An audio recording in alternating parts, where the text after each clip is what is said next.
It's still 6 o'clock.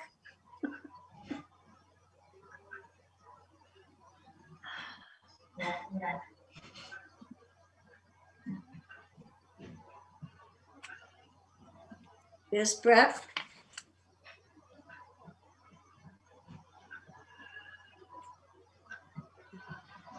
Is Naomi Cohen Amy? Yeah. Is that one of her kids? Amy? Oh, there she is. She's in outer space. My kids, it's a long story. I've been trying to fix this for the last 5 minutes, so give me one more minute. Looks like it's already fixed. But now I'm in outer space. Excellent. Thank you for joining us. You're welcome. I know there's, yeah. Okay. How many more people coming in? As of the moment, the waiting room is clear. Okay. There's one more to admit. I can do that. Yep, got it. Okay, so it is 6:01. I'm going to call our meeting to order. Those who choose, please stand for the Pledge of Allegiance.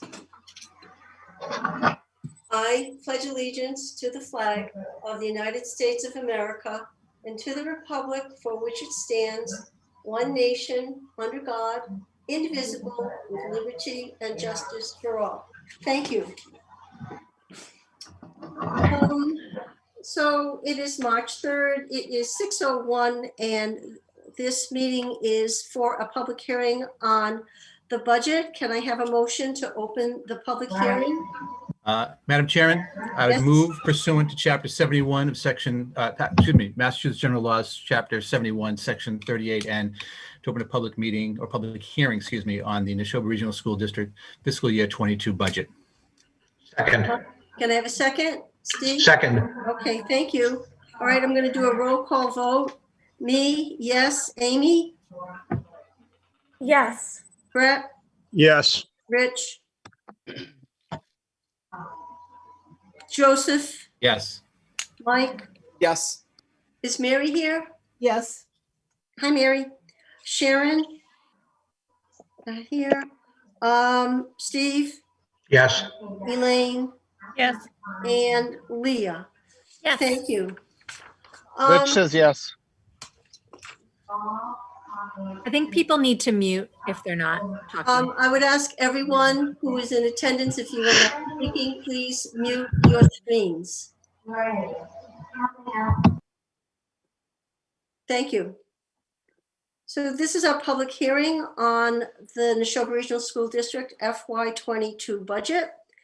So it is pursuant to MGL Chapter 71, Section 38N, which states the school committee of each city, town, or regional school district shall hold a public hearing on its proposed annual budget not less than 7 days after publication of a notice thereof in a newspaper having general circulation in such town, city, or district. Prior to such public hearing, said committee shall make available to the public at least one copy of said proposed budget for a time period of not less than 48 hours, either at the office of the superintendent of schools or at a place so designated by said committee. At the time and place so advertised, or at any time or place to which such hearing may from time to time be adjourned, all interested persons shall be given an opportunity to be heard for or against the whole or any part of the proposed budget. Such hearings shall be conducted by a quorum of the school committee for the purposes of this section, and a quorum shall consist of a majority of the members of said school committee. Additionally, the school committee's policy BEE sets forth special procedures for conducting hearings, which include that the chairperson of the committee will preside at the hearing. Statements and supporting information will be presented first by the committee or by others for the committee. To comment, the chair must recognize citizens, and all remarks must be addressed to the chair and be germane to the topic of the FY22 budget. To assure that all who wish get a chance to speak, the chair will recognize persons who have not commented previously during the hearing before recognizing persons who wish to remark a second time. We have additional protocols for this Zoom meeting. Those who wish to be recognized to speak must have their name visible in their little Zoom square. Attendees are asked to remain muted until they are recognized by the chair. Participants, and I think because of the numbers that we have about 30 participants, please use the chat feature to either pose a question or ask to be recognized. Elaine Sanfilippo will be managing and monitoring the chat function, and will, as the vice chair, will recognize people to speak or will say a comment that they have entered in. Participants will be allowed one question comment at a time and will be allowed subsequent questions after other people have had an opportunity to speak. So our agenda for tonight is to have a presentation of the FY22 budget by Superintendent Clenchey. And upon completion of the presentation, we will entertain questions and comments regarding the FY22 budget. So at this point, I will turn it over to Superintendent Clenchey. Great, thank you so much. Welcome everyone, and Pat Maroney and I will kind of tee this up. I will do the first couple of pages of the presentation, and then she'll take care of the last couple. There are no changes to what's been posted for several weeks now, so there's nothing really new for school committee members in tonight's presentation. And in fact, I see Erica is on. It's the exact same presentation, Erica, that we gave at the Stowe and Bolton. Brian, I see you're on here as well, at the Board of Selectmen meetings that we attended. So if it seems like a repeat, it's because it is for a couple of you. It's an absolute repeat. So I'm going to start to go through. So I'll ask if Alita can share the screen, and we'll just go through the presentation quickly. And then open it up for questions.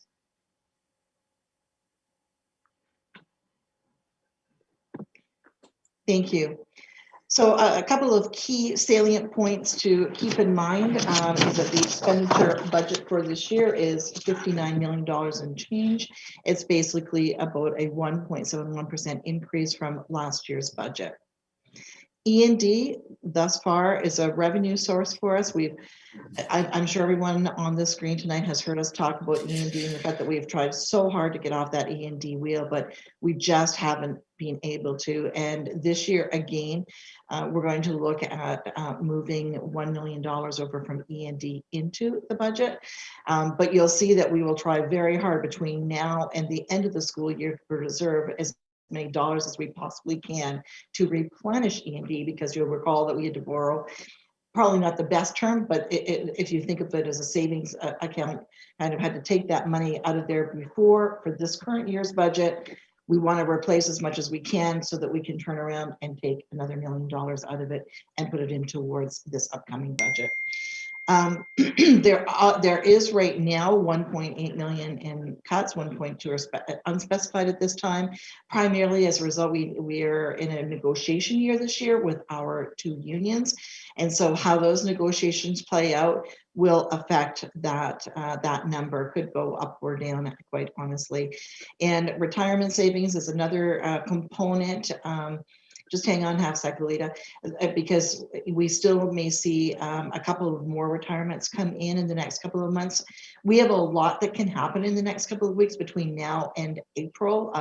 We generally try to make sure that all of our cuts are made prior to everyone going out for the April break, so that if people are in a position where they're having to look for another position, then they have that week to kind of hunker down and get the resume brushed off and ready to go and such. So just as an FYI, that's the type of time frame that we have always worked on. That's the time frame we're working on now as well. Thanks, Lita. The assessment increases from last year to this year for the contributions for Bolton is a 2.94% increase. Lancaster sits at a 3.53% increase, and Stowe actually goes down at a minus 0.42. Pat, I'll turn to you just for this last little section to just quickly explain this last bottom matrix.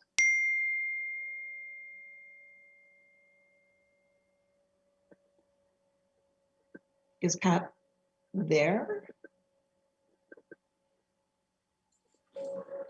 I think she may be muted. Is that possible? Okay, I'm all set. Okay, Um, thank you, Pat. This is a breakdown of our operating budget. The town of Lancaster has asked us to break out our capital and our debt service. And so as you can see below, our operating budget increase represents 1.73% increase. Capital equipment and leases, we don't have any increase. It's staying stagnant for next year. And for debt service, we have an increase of $984,000, which is 0.17%. Thank you. On to the next page. So just a couple of key expenditure points to make. Our health insurance rate increase is 5%. Transportation is at 8.36%. Maybe Pat, you might want to just make a comment on our transportation situation in terms of contract for this year. Yes, our contract for this year is it's a 1-year option renewal, which we decided to take the option only because we expected that increases. If we went out to bid, we probably would have got even higher rates. So we took that. It was an 8.36% increase. And for this year, we don't expect to have any additional revolving fund offset. Now, every year that I've been here, we've had some. This year, though, in light of COVID, this is one of the levels of impact from COVID. Next point, the feasibility study. There's included right now $22,000 and $22,500 to put towards the feasibility study debt. There's also increase to some utilities, and again, these are more offsets as a result, really, of some of what's happening as a result of COVID. Substitute teachers, the same thing, quite frankly. Substitute teachers, of course, the biggest change for the school district this year is you're not getting a substitute teacher for 1 or 2 days right now. You're getting them because they're in quarantine or whatever for longer periods of time. So we see some trending changes there. Teaching and learning. Todd, you might want to just speak briefly to teaching and learning on this and explain the increase for the additional instructional software. Sure. In terms of instructional software, given where we've been in terms of remote and hybrid models, and the movement towards, equipping all grades 3 through 12, we've obviously increased a little bit in terms of our line items, in terms of the instructional software that we are required now for students, particularly also with our literacy programs, Lexia being one of those literacy programs that teachers are finding extremely beneficial for all students, particularly at the early grades. But, as we continue to be in a more digitized world, the curriculum and the instructional software that we need to purchase continues on the increase. Great, thanks, Todd. The next slide, we are seeing just a minor reduction in special education out of district tuition. So that has been applied. Technology, we're seeing increases necessary in bandwidth, again, COVID related, of course, and moving forward. The hardware that we really aren't purchasing any unnecessary purchases. We Chi, our director of IT, always gives us 3 budgets, kind of like the beer, wine, champagne, if you will, of budgets. And he right now has the lowest budget number in there. So there are no unnecessary purchases planned right now. And by that, sometimes I feel badly about using the word unnecessary. I'm not sure if that's really the best word. There's no extras. There's no enhancements right now. Athletics, mostly reductions as a result of the COVID challenges. We did do a number of level funding lines, so we just want to point that out. Center, Mary Rowlandson, Florence Sawyer Elementary, they all reflect the increase because of the free full day K, but then our Chapter 70 did exactly as we thought it would do, coming in to help offset that. So what we projected for that process played out exactly as we had projected it. Thanks. I'm going to turn this over to Pat to just quickly go through a couple of salient. We won't read every line because, again, you've all seen this. So, we'll just go through it quickly. And I apologize for this small print, but unfortunately, this is what we have to use in Zoom. The key drivers in this budget are insurance and benefits, as Brooke had said, that it's over almost 6% increase And transportation is also a pretty substantial increase for us this year. Utilities, again, as mentioned, open windows, running ventilation systems to improve airflow. And then overall, despite all of those increases, the overall operating costs are actually down by 15.7%. So we've absorbed a lot of that. The next page, please. I've done a pie chart here, and basically, as you can see from this pie chart, 80% of our budget is made up of salaries and benefits. 2% for the state assessment, 4% for transportation, 3% for special ed, and 3% facilities, and basically 8% of all other costs make up the budget. Next page, please. These are just some charts on trends in the last 5 years. And next page, please. Enrollment, what you see in the top bar is the enrollment. It's the 5-year rolling enrollment for the district. These are based on our October 1st enrollments in October of the beginning of the school year. And that would be the top bar over the 5 years is for operating expenditures. For capital assessments at the high school, there's a 3-year rolling enrollment. Next page, please. Revenue, there's an increase, as you can see from this budget, there's an increase in the Chapter 70, as Brooke has spoken about earlier. And that is due to the full day kindergarten reimbursement for the second half of the school day. Transportation revenue would be down, and that would be based on reimbursement rates that the state is telling us about. A lot of the state funding is going to be reduced this year because of reduction in revenue at the state level. And again, the $1 million from E&D as a revenue source up from the previous years, and we had originally anticipated using 650,000, but this year, because of the shortfalls in the budget, we had to increase it to $1 million. I think that's it. Great. So those are the highlights. Again, we also have the executive summary that's been posted. I don't think that we necessarily need to go through all of that again. I think we've been through that with our school committee several times. So if you've been watching our school committee meetings, you would see all of that. So with that said, I'm not sure if the school committee would like us to review the executive summary or not, or if we just open for questions, Kathy. I think we'll open for questions, and just a reminder, there are 33 participants, and so we're going to ask that if you want to be recognized to speak, just enter your name into the chat, and Elaine is monitoring the chat. Excuse me. Please make sure that you remain muted unless you speak. If you don't want to speak, but you want to ask a question through the chat, then Elaine will read your question. So, okay, so we'll open it up for questions, and Brooke and Pat, we will leave those responses to you. Madam Chairman, just a point of order. Certainly. I'll say it, and you can just reiterate what I'm saying. Anybody who's going to speak at a public hearing is required to give both their name and their place of residence, whether they speak or they just pose their question through the chat. Name and residence is required. Thank you, Joe. I appreciate that. What Joe said.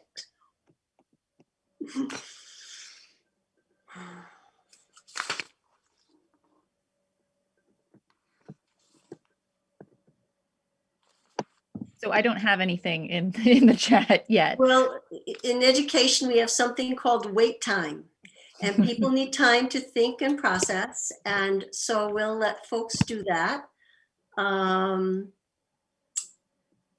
There's somebody wrote something. Oh, that's from Elaine. That's Elaine, yeah. Oh. Yes, Thank I did you. post I posted a link to the page where the presentation and the executive summary can be found if anybody wants a copy of it. Thank you. Should have had some interlude music while people are thinking. Leah? Kathy, would you mind if I asked a question for people? This is if you don't mind, Leah, this is a public hearing. It is to hear from the public, and the school committee has their opportunity to ask for questions on the 10th at our meeting. Unless it's something clarifying. You always do this to me, and then I have to let you ask your Sorry. question. Even though I tell you no, I always end up saying, okay, Leah, what do you got? It is just clarifying. It's not Thank you. proving. Okay. I just wonder if Brooke would, on the pie chart slide, if you could just explain to people what you mean by assessments and special education, because those are outside of the personnel domains. I'll leave that to Pat. Okay. Yes, the assessments are, we have an assessment for charter school students and for school choice students. And also we have a special ed assessment. And it's based on kids in our district that go outside of our district for their education. And the SPED assessment is usually for a kid that's attending a state facility. So. Great question. Okay, we have our first question from Laura Roberts in Bolton. Laura, I'll read your question, but jump in if you need. Could the superintendent provide an overview of the balance left in E&D after the $1 million is used for this year's budget and how that compares to prior years? I'll do a broad stroke overview, and then Pat, help me if I need some help here. I think, and that's a great question, because I think we have tried so hard to be protective of that E&D fund. And I would tell you, we were particularly grateful this year. We just a couple of quick comments first before I go to the question. We are not at the max for what we can have in our E&D right now. In a perfect world, I'd love to be there, but it's not a perfect world, and we're not there. And in another perfect part of the world, we would never dip into it like we've been dipping into it over the last not even the last couple of years, for years and for decades, really. That this practice would stop of doing that. Pat and I are very conscientious of this. I think that our goal right now is to capture as much money as we possibly can from this current school year. As we wind this year down and freeze the budget and try to put as much money into E&D as we possibly can, so that we can turn around and grab that $1 million back out. And that would, in essence, Pat, if memory serves me right, will leave us with $1 million still in E&D. Yes, about approximately. So that was ballpark it. Might be out 10 or 20,000, but ballpark. And how does that compare to previous years, Brooke? Well, again, I think we have to really see how this year plays itself out for the rest of COVID related, and if any additional COVID funds come in, because we're very conscientious of that. And I've brought that up with our town administrators as well, that, you'll see us go back out for more CARES money, for example, and so that we can try to rebuild that. I would say, Pat, that's probably about par for the course for the time that I've been here, has always been right around that ballpark. We try to put as much of it back in as we can.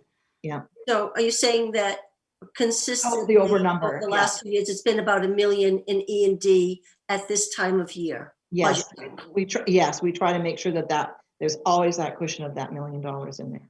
Okay. Thanks. Our next question is from Allison Bernard in Stowe. I am interested to learn how we can make up for the budget deficit. In other words, is there a path where the towns can contribute more? What does that path look like? Is the amount contributed via vote at town meeting or some other path? I'm interested in knowing what the path is to driving change.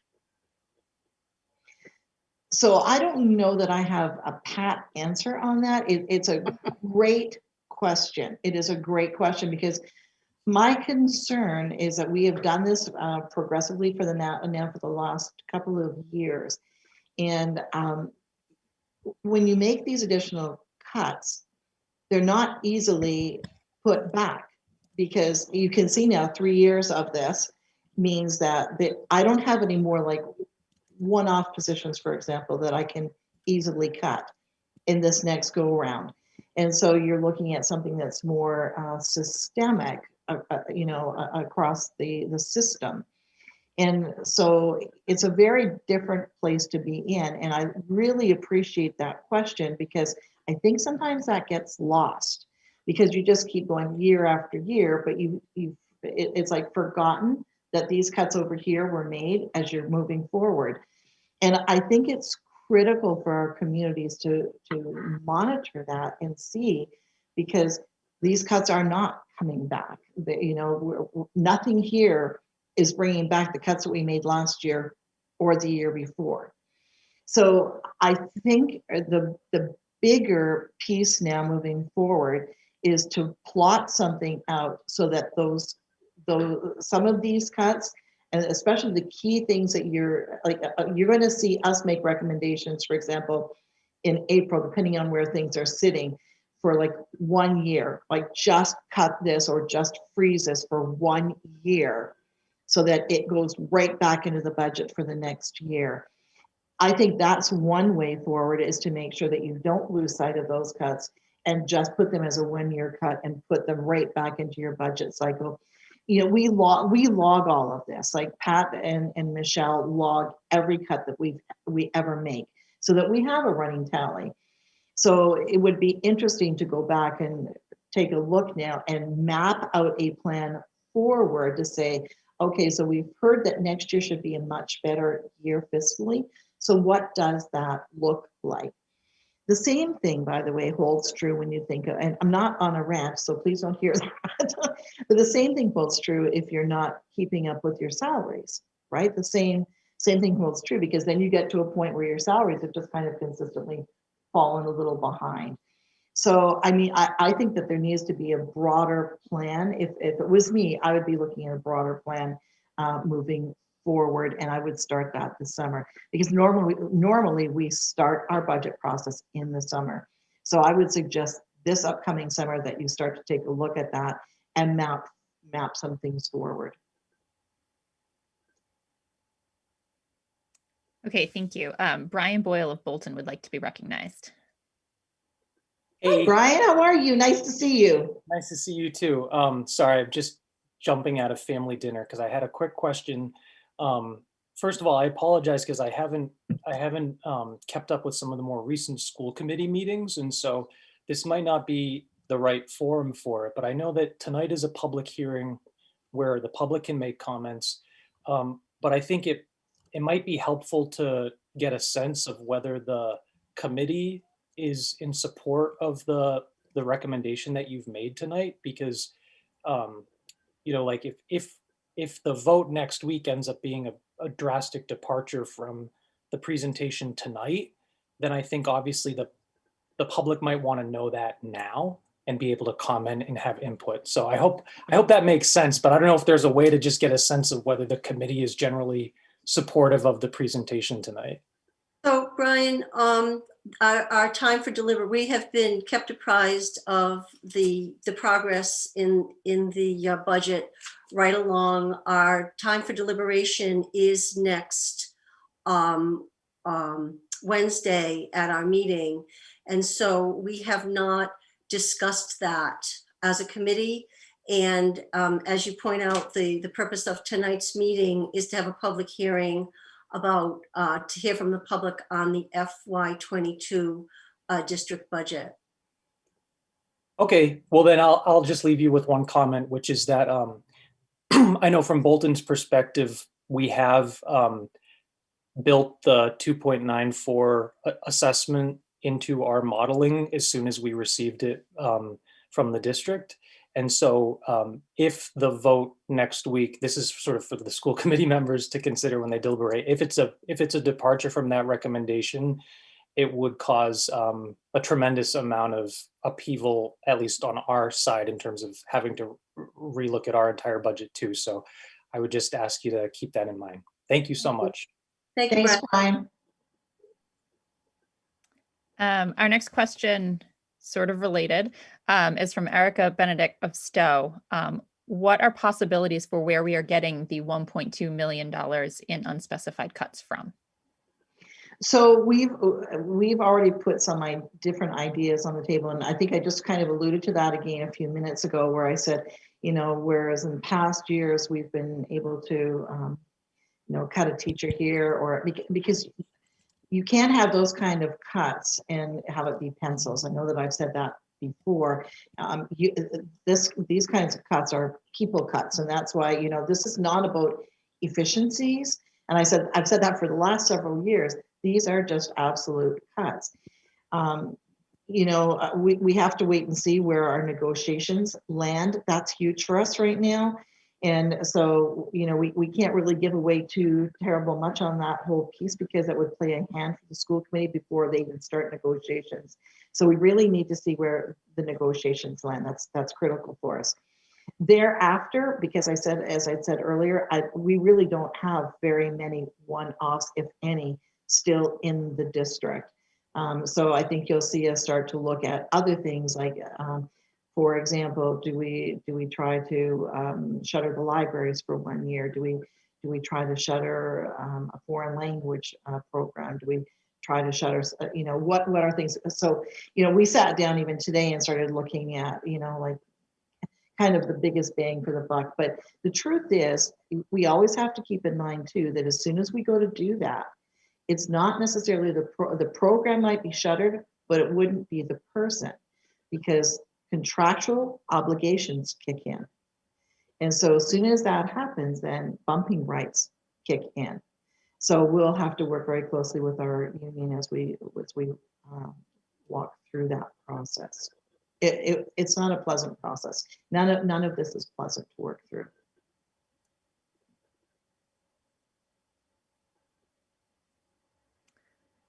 Okay, so we don't have any new questions or from new participants. I do have an additional question from Laura Roberts that was related to something that came up before. The year after year unspecified cuts are concerning, especially because we don't hear what cuts were made after the fact. Is there a report out on the cuts at some time in the future so that we can be more aware of what services or positions were being? We always bring it up with our school committee. So yeah, definitely stay tuned, because we always let our school committee know of the cuts that we're making, and especially the large cuts for personnel.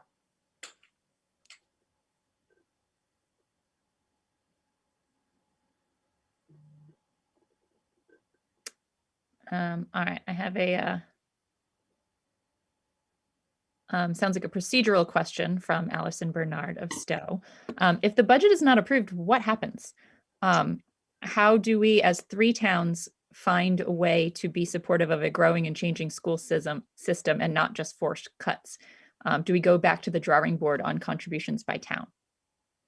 So that's a terrific question. We've never been in this predicament, Allison, so I don't know that I have an answer for you. I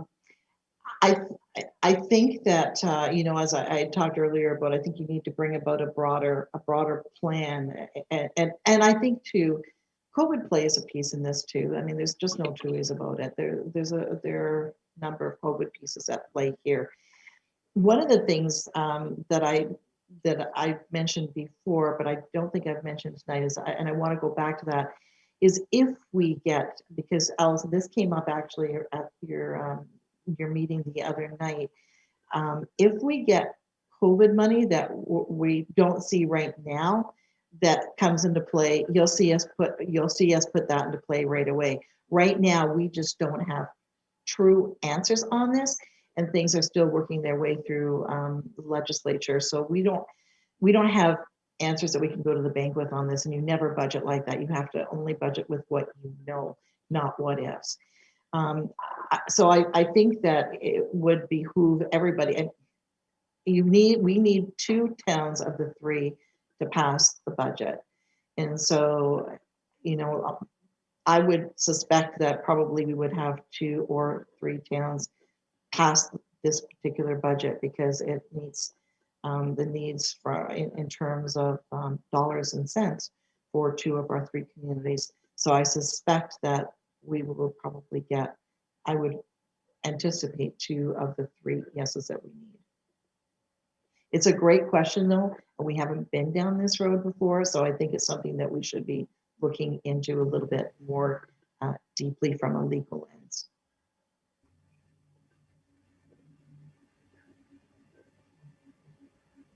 I'm blank at this moment.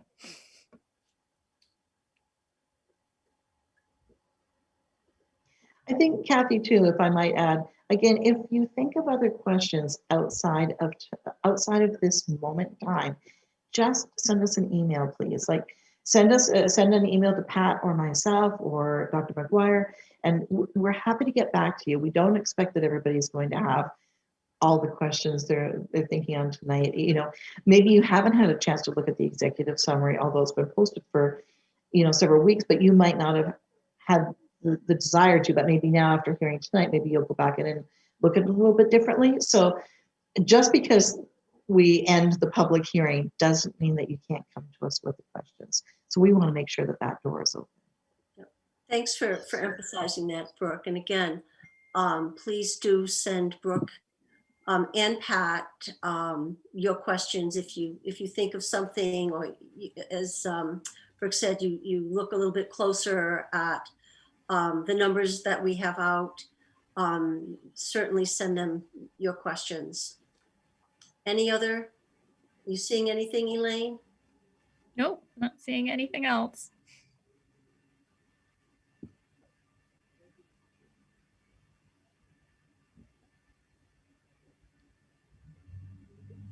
Well, dare I say that if there are no further questions or comments from the public,